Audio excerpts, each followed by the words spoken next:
जवानी के जमीन राजा कोरबा में कसला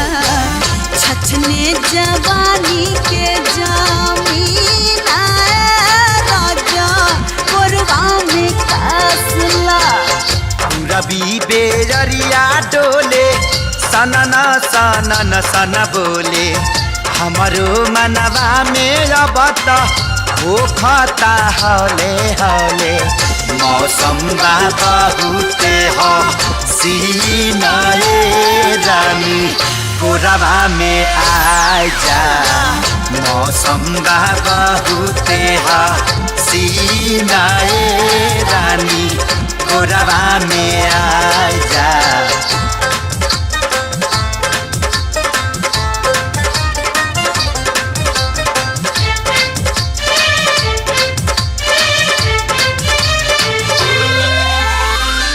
जहिया से जिंदगी में हमारा तू अइलू हो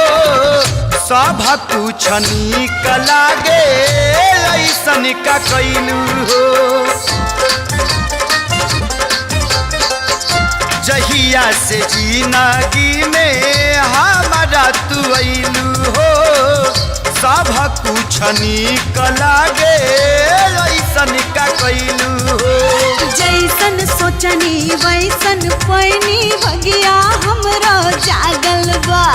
दिल ई दीवाना भइल बा हमरा प्यार में तोरे पागल बा पतरी कमरिया लचके सर से ओढ़निया सरके ताकेलू जब हमारी ओरिया धक से करे जा धड़के आई कब मिलना के सुदीना रानी कोरबा में आई जा